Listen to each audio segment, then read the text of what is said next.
The Interstellar Survival Certification Program had been running for 347 years without incident, which was either a testament to excellent safety protocols or a damning indication that nobody had been paying attention. The program existed because the Galactic Concordance had decided, in their infinite bureaucratic wisdom, that every sapient species needed to prove they could survive 72 hours on a hostile world with minimal equipment. Because apparently, advanced spacefaring civilizations still needed to demonstrate they wouldn't immediately perish if their climate-controlled vessels experienced a minor inconvenience. The logic went something like this: space is dangerous, therefore people who travel through space should know how to not die. Groundbreaking stuff. Revolutionary thinking. Definitely worth the 43 committee meetings it took to approve the program budget. The planet designated as Testing Ground Sigma 9 was perfectly mediocre in its hostility. Not quite deadly enough to actually kill anyone, but sufficiently unpleasant to make the experience memorable. Temperatures swung between freezing and baking. The atmosphere was breathable, but tasted like disappointment. The local flora was mostly harmless, unless you counted making eye contact with it as a provocative act. It was, in essence, the galaxy's most expensive camping trip, except nobody was allowed to bring marshmallows. 23 participants from 17 different species had been deposited in Zone 7 Alpha at dawn, each equipped with a standard survival kit that contained the absolute minimum required to not immediately die.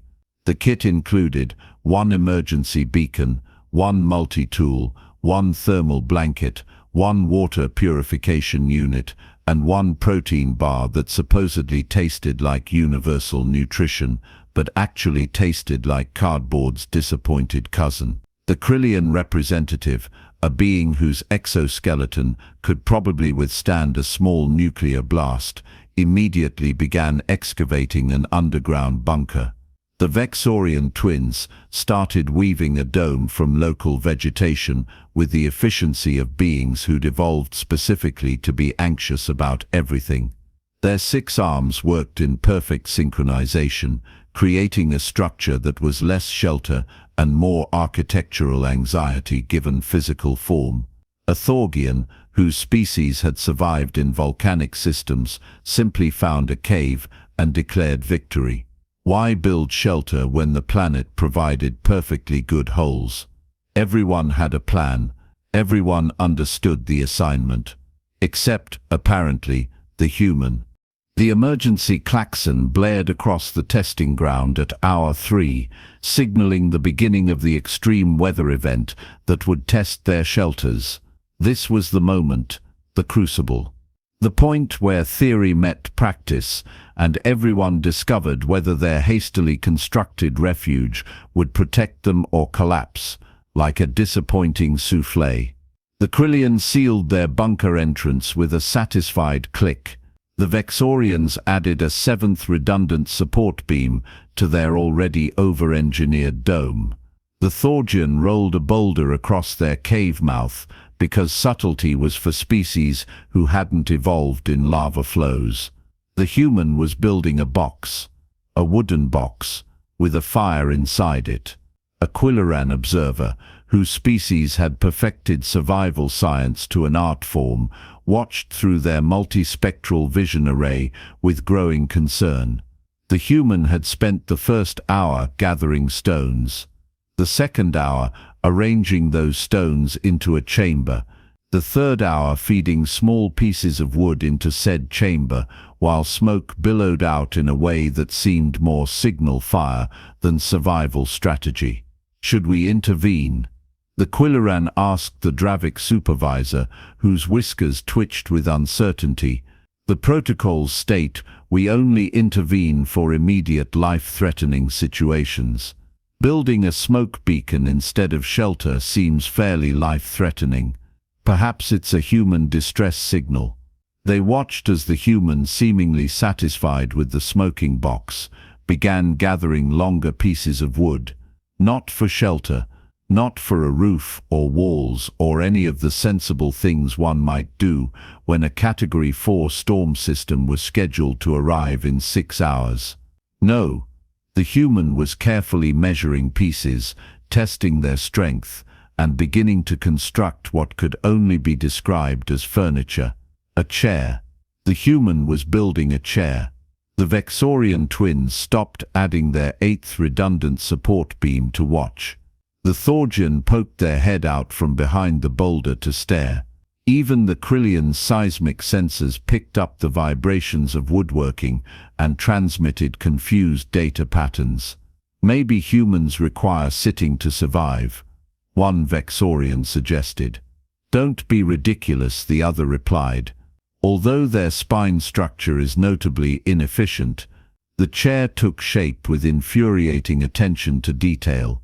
The human carved joints, tested weight distribution, even added a slight recline to the back. This wasn't survival carpentry. This was craftsmanship. This was someone who'd decided that if they were going to sit, they were going to sit comfortably, apocalyptic weather be damned. But the chair was merely the opening act of this circus of misplaced priorities. Except nobody could see what was happening with the human. The lean-to had collapsed within the first hour. Obviously, because it was a lean-to built by someone who'd spent more time on a chair than on actual shelter. The observers lost visual contact. The sensors showed human life signs remaining stable, but how? Where was the human?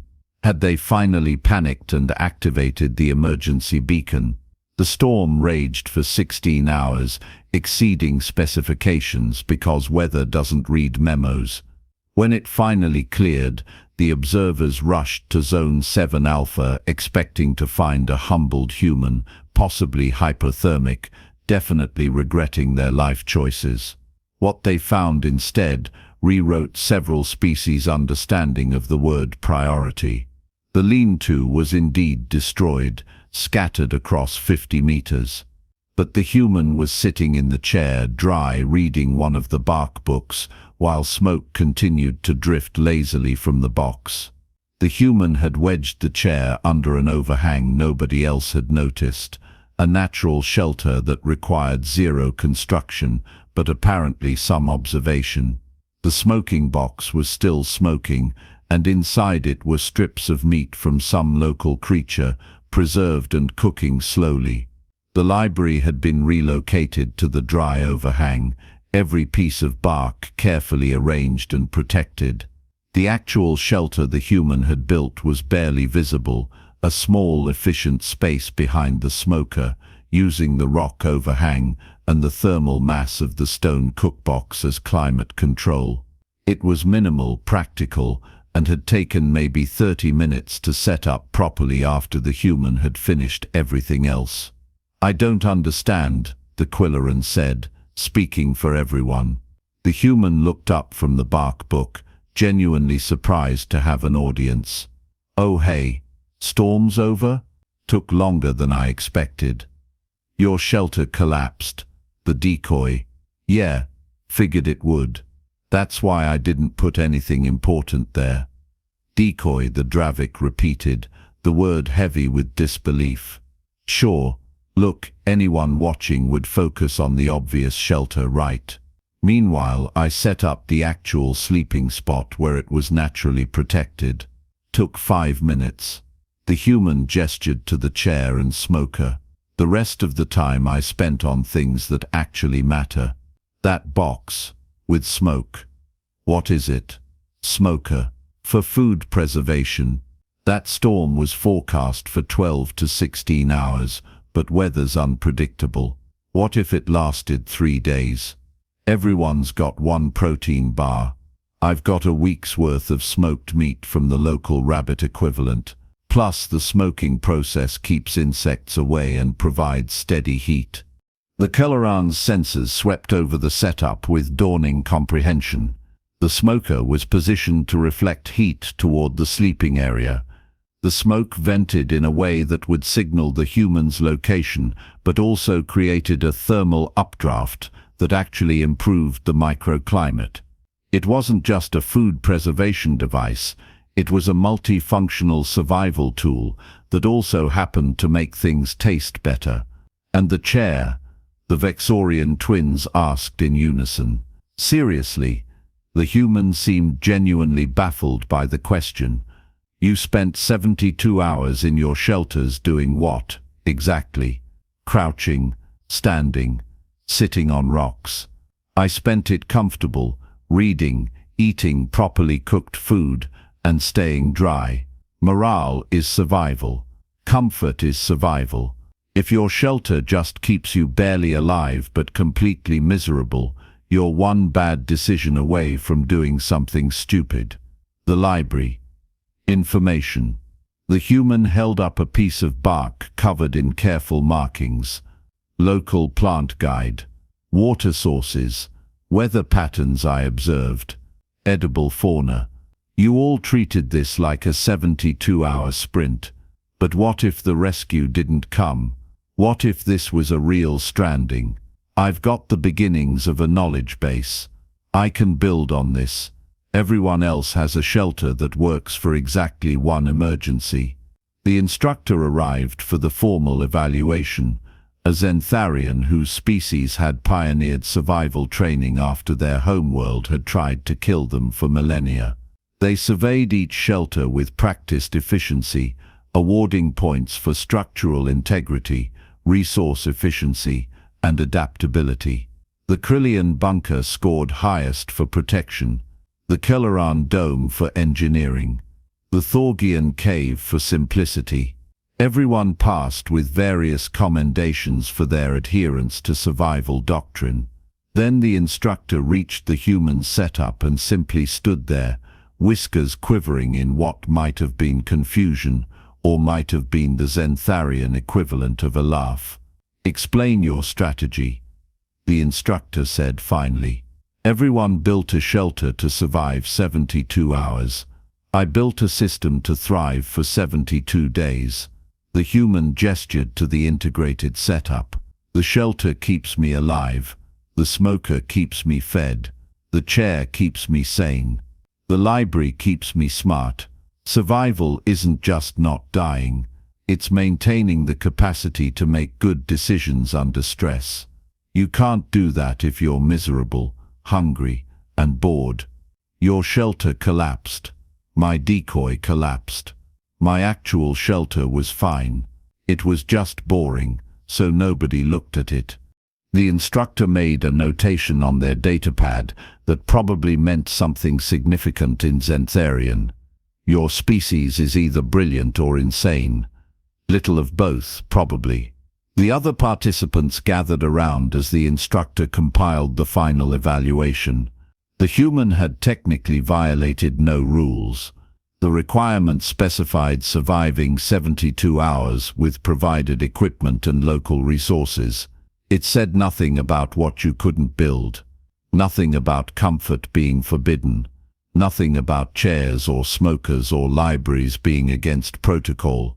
The purpose of this exercise, the instructor announced, is to prove you can survive an emergency. Most of you proved you can build adequate shelter. Competent. Professional. Exactly by the manual. The instructor's whiskers pointed toward the human. This one proved that humans apparently can't do anything without making it complicated, inefficient, and somehow more effective anyway. Is that a pass? The human asked. It's a pass with a note that says concerning but technically successful. The instructor's species didn't have expressions, but their tone carried what might have been respect or might have been exasperation. You spent 3 hours building comfort items before adequate shelter. I spent 3 hours building morale infrastructure before minimal shelter, the human corrected. There's a difference. The Quilleran approached cautiously. May I ask, what are you reading? The human held up the bark book. Local ecology observations. Trying to figure out if those purple plants are medicinal or just decorative. Also wrote down some thoughts about efficient shelter designs that incorporate thermal mass. Figured if I'm stuck here, might as well learn something. You were never stuck here. This was a 72-hour test. Sure, but what if it wasn't? What if next time isn't a test? The human stood, stretching with the casual comfort of someone who'd spent the last day and a half in a good chair. Everyone prepared for the emergency they expected. I prepared for the emergency I didn't. As the participants packed up to return to the orbital station, the other species studied their shelters with new uncertainty. Structures that had seemed impressive hours before now looked like elaborate ways to be uncomfortable. The Vexorian twins' dome, while structurally magnificent, had no seating, and they'd spent 72 hours standing. The Krillian bunker was secure but claustrophobic. Everyone had survived exactly as designed, which meant they'd succeeded at the minimum requirement. The human had brought a chair and books to an apocalypse and somehow made it look reasonable. Next certification, the Quilliran said quietly to the Dravik supervisor, maybe we should revise the evaluation criteria. To what? Award points for comfort.